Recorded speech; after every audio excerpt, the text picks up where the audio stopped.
government doesn't work.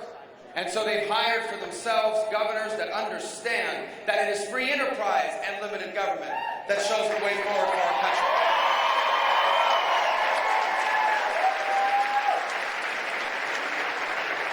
Well, that's the choice we have to make now as a nation. Because one of the leading contenders on the Democratic side is actually an admitted socialist. Bernie Sanders. Nice guy, by the way. I like him. Him and I worked together on a bill. We brought accountability. We passed a bill that allows you to fire someone at the VA that's not doing a good job. So I give him credit for that. But don't worry, we don't really agree on anything else. But the other, thank you. We love the veterans. If you're a veteran, will you raise your hand? We want to thank you for your service. God bless you.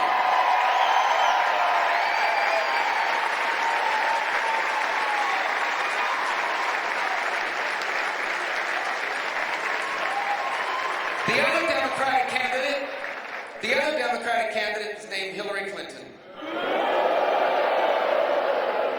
Hillary Clinton is under FBI investigation. By the way, Hillary Clinton is disqualified from being the commander-in-chief because she lied to the families of Benghazi. And anyone who lies to the families of Americans who have lost their lives in the service of our country, anyone who does that can never be commander-in-chief of the United States.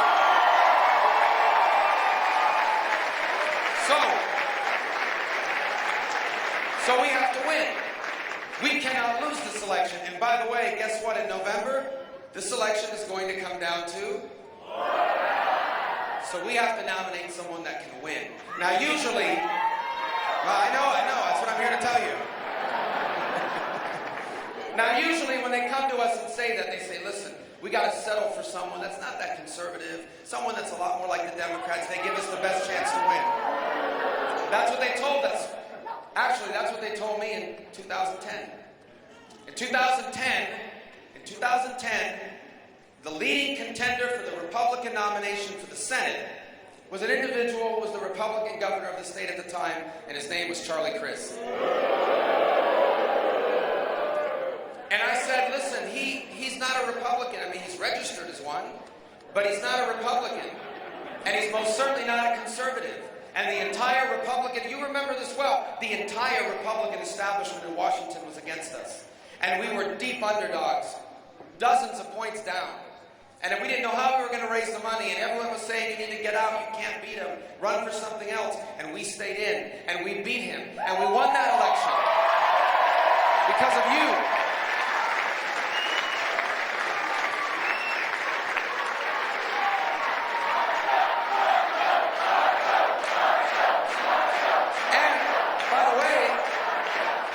I was proven correct.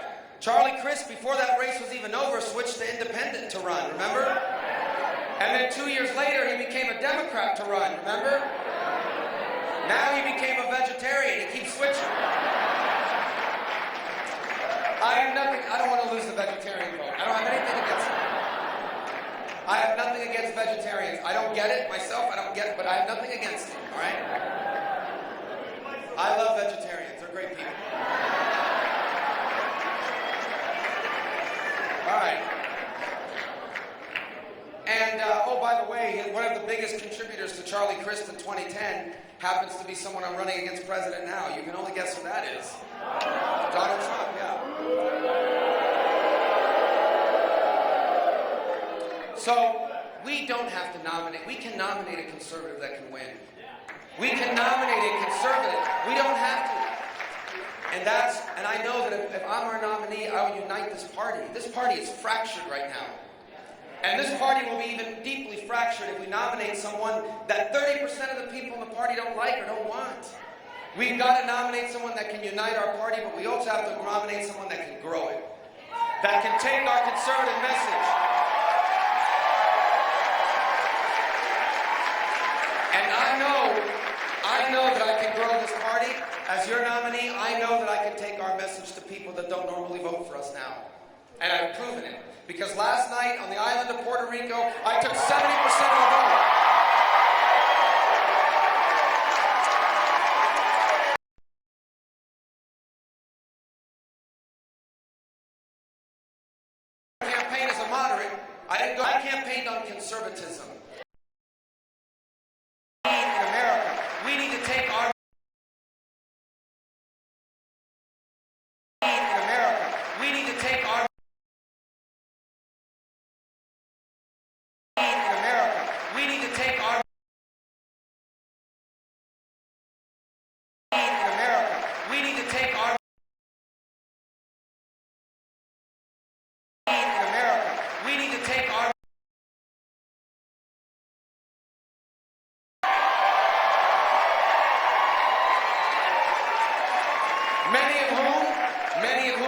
facing thousands and thousands of dollars in student loan debt.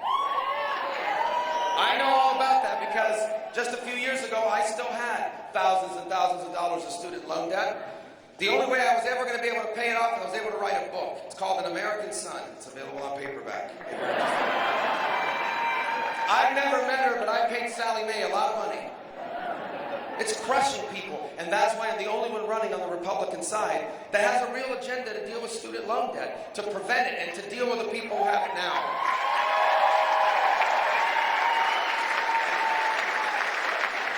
I can unite this party, and I can grow it, and I can win. I give us the best chance to beat Hillary Clinton. She knows that. That's why they attack me more than anyone else. That's why so many in the mainstream media are dying for me to go away, because they know that if I'm our nominee, we win this election.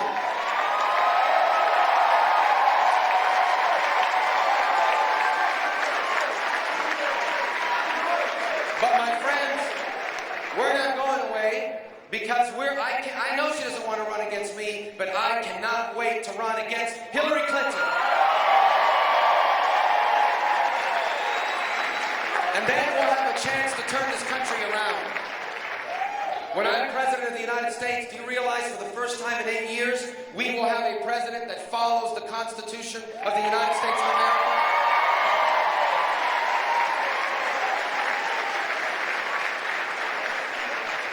For the first time in 8 years, we'll have a president that protects your First Amendment right to live out the teachings of your faith in every aspect of your life. We'll have a president for the first time in 8 years that defends your Second Amendment right to protect yourself and your family.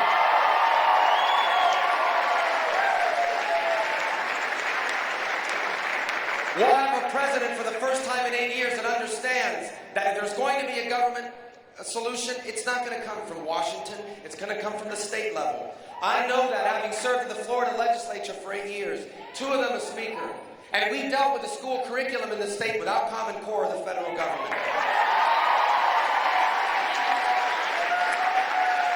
And we brought back vocational training to our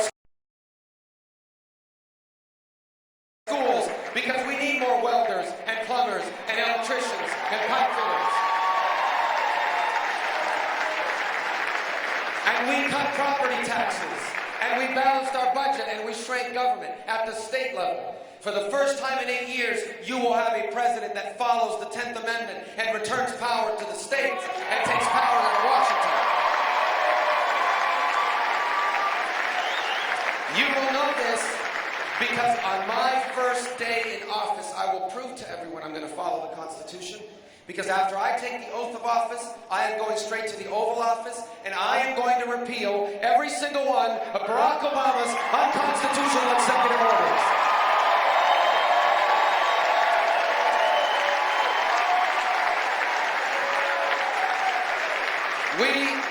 We're going to reinvigorate the free enterprise system. Free enterprise works. And I know that not because my parents were wealthy, they weren't. I know that because my parents weren't. They worked at hotels as a bartender and a maid, and they had a job because free enterprise works. Because it's a system where people create jobs and people can raise their families. And that's why I have a real agenda. In a campaign year that's all about outrage and anger and bad words and profanity, in a year where the media only wants to pay attention to that stuff sometimes, we have real ideas at MarcoRubio.com. That's what this is. Look it up. We have a real plan on taxes, a real plan on rolling back regulations, a real plan to save Social Security and Medicare, a real plan to fully utilize all of our energy resources. We are going to use our energy resources.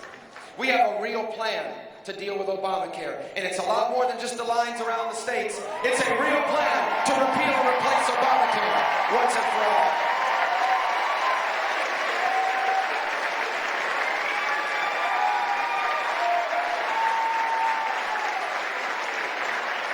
When I'm President of the United States for the first time in 8 years, we are going to have a real commander-in-chief, not a weak one like the one we have now.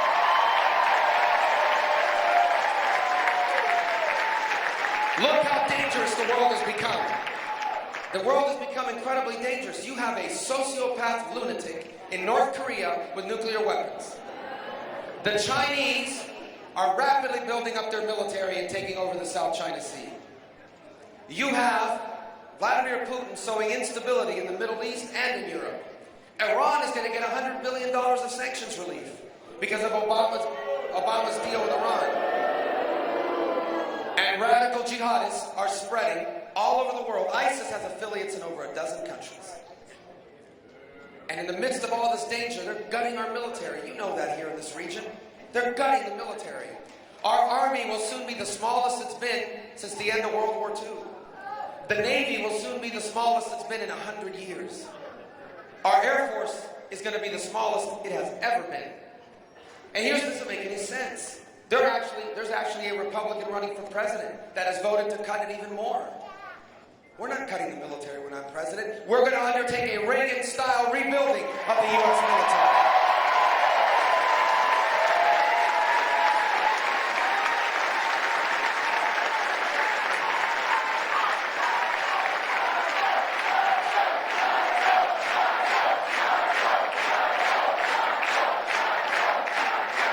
We are going to have a real war on terror when I'm president. This is a fake war on terror right now. By the way, we don't want war. We want peace. But to have peace, you have to defeat the enemies of peace. Radical jihadists are enemies of peace. ISIS is an enemy of peace. When I'm president, our intelligence agencies will find the terrorists, and our rebuilt military will destroy them. And if we capture them alive, they're not coming to Florida, and they don't have the right to remain silent. They're going to Guantanamo.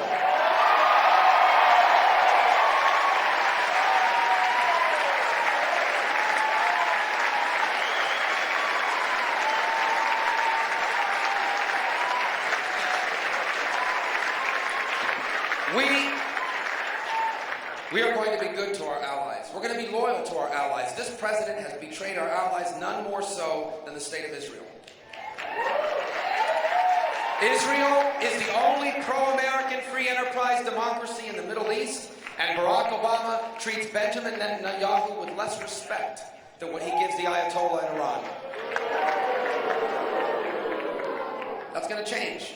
Because on my first day in office, I will cancel Barack Obama's deal with Iran.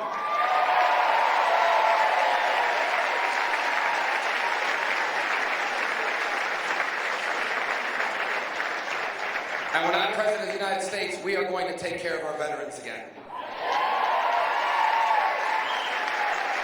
We have a veterans group here with us today. I want to thank you for all your help and for your support. Thank you. God bless you.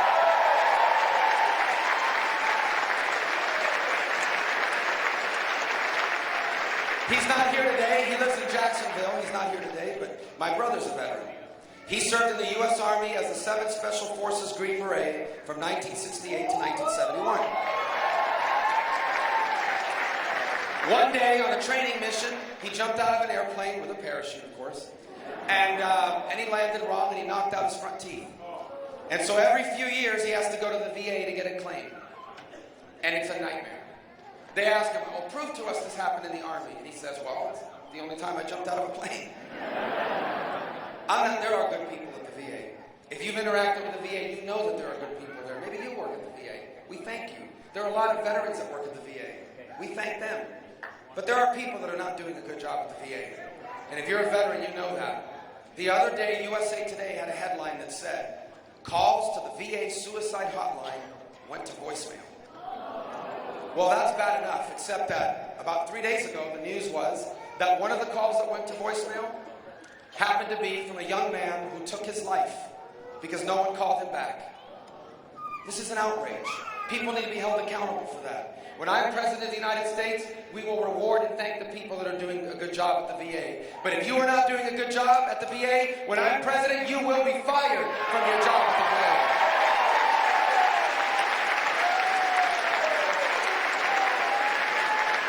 When I'm president, our veterans, if you're happy at the VA, our veterans will keep going to the VA. But when I'm president, you will be able to take your benefits to any hospital or any doctor that you want to go see.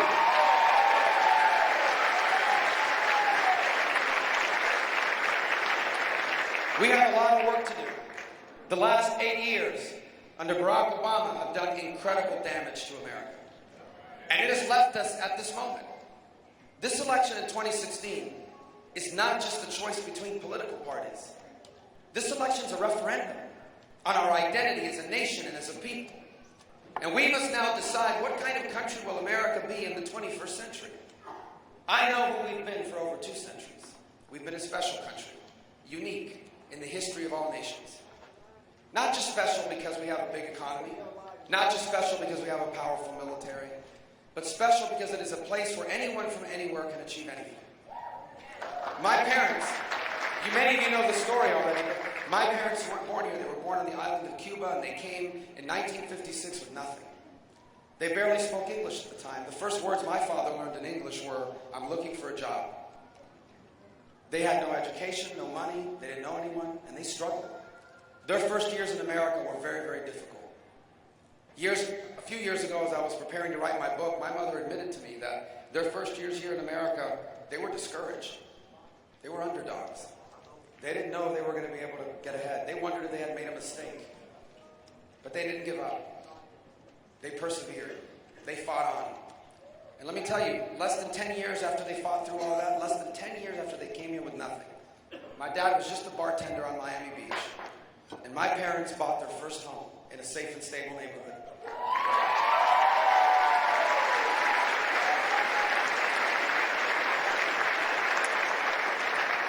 A lot of people tell me, you don't come from privilege. And I guess if by that they mean your parents didn't make a lot of money or your parents weren't politically connected, that's true. But I believe I come from an extraordinary privilege. I was raised in a home by a mother and a father who were married to each other and loved us. I was raised in a home where my parents never made a lot of money. We never had everything we wanted, but they were able to provide everything we needed.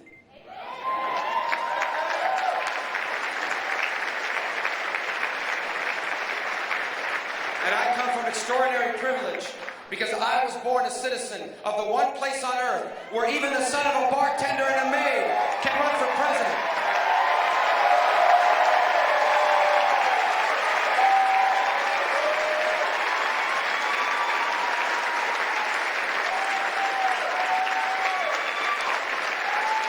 And my parents were not famous, and my parents were not rich, and there will never be a movie about them, there will never be a magazine article about them, but my parents were successful because even though they never made a lot of money, they made enough to raise a family and retire with dignity, and most important of all, to leave all 4 of their children better off than themselves.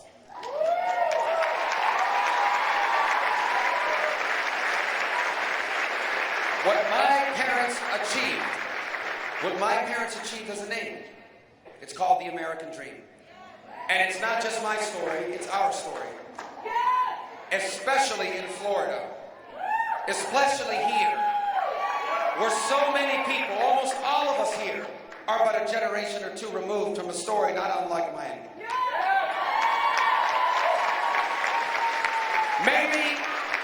Maybe it was your grandparents. Maybe it was your grandparents who did that for your parents. Maybe it's your parents that did it for you. Maybe it was your father who worked those 2 jobs, or your mother who raised you on her own and gave up on her own dreams so yours could live. Or maybe that's you now. Maybe I'm speaking about you now. Maybe you are the one that's out there working every day. Maybe you're that young father I met who drives a taxi cab at night to go to school during the day because he wants to get a degree so his family can have a better life. Maybe you're that single mother that makes $10 an hour and is struggling because she wants her kids to have the chance to be everything she once wanted to be. This is who we are as a people. The American dream defines us as a nation. It isn't dead, but it's in a lot of trouble. And I'm telling you that if the next 4 years are anything like the last 8, our children may be the first Americans ever to inherit a diminished country. That's what's at stake in this election. That's what's at stake in Florida. That's what's at stake here. You're not just being asked to choose between presidential candidates. You're being asked to choose the very identity of America and, quite frankly, the very identity of the Republican Party and of the conservative movement. I can tell you,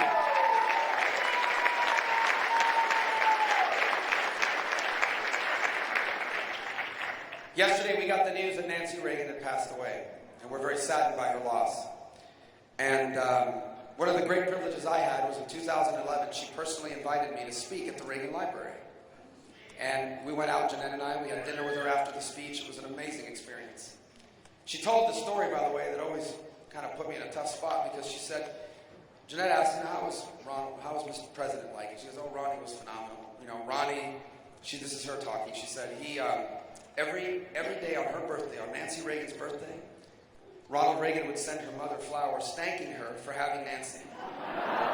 And of course, as you can imagine, Jeanette immediately turned to me and looked at me like, why don't you do that? He's an amazing man. Ronald Reagan reminded us of when conservatism is at its best. Conservatism is at its best not when it's about fear, not when it's about anger. Conservatism is at its best when it's about principles and about optimism. About the belief that tomorrow is always destined to be better than yesterday for us here in this country. That's when it's at its best. My friends, the easiest thing for someone running for office to do is to walk into a room and take advantage of anything you're feeling, take advantage of your frustrations, take advantage of your misfortunes, take advantage of your fear, take advantage of your anger. But there has not been a single great movement in the history of mankind built on anger or fear. Not one.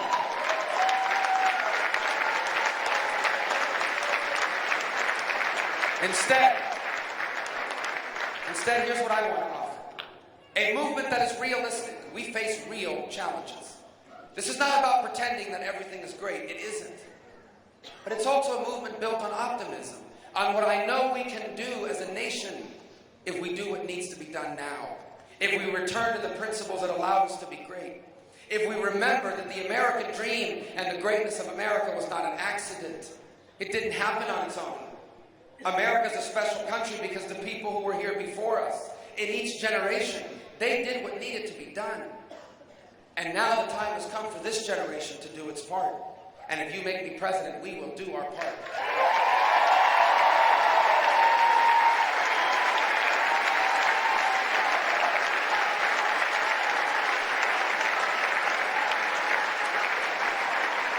A movement based on the idea that for Americans, nothing is impossible.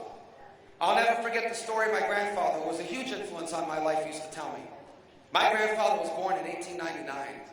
There were no airplanes in the sky.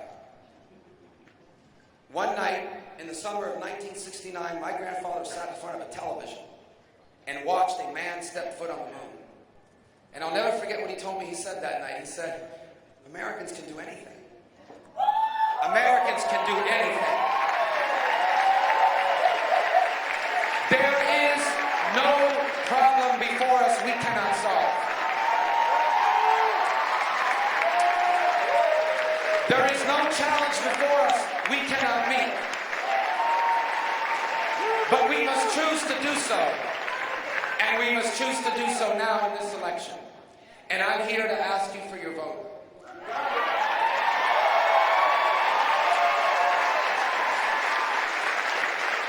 And I want you to know, if you vote for me when I'm President of the United States, you will no longer have a president that divides us against each other.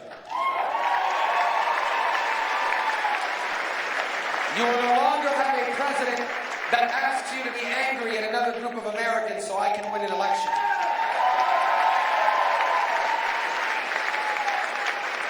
If you elect me president, you will have a president that seeks to unite us as a people. We will still disagree about things. I'm not telling you we're going to agree on everything. I am telling you that if you make me president, you will have a president that loves all of the American people, even the ones that don't love me back.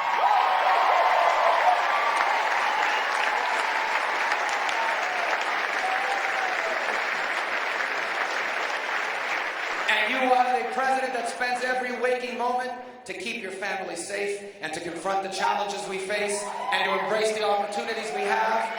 And as difficult as things may seem, I want you to know what history is going to say of us if we do what needs to be done.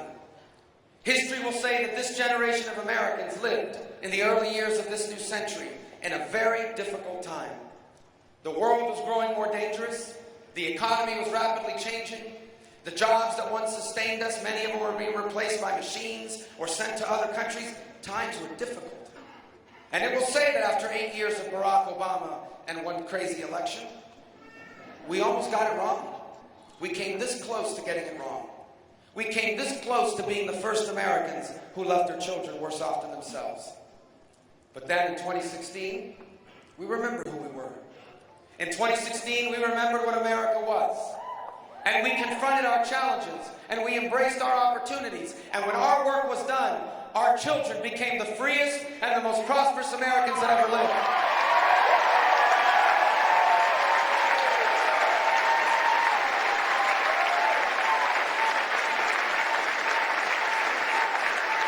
When our work was done, the American dream didn't just survive.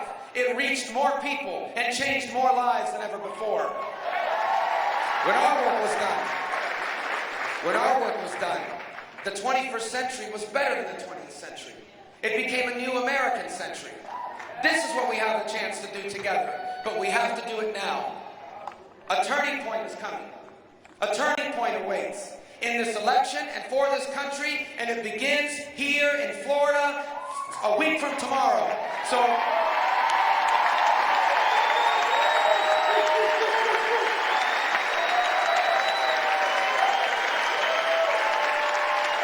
Florida. I am asking Florida to do what Florida always does. Decide the nomination and decide the presidency so we can win this election and we can leave for our children what Americans always leave their children.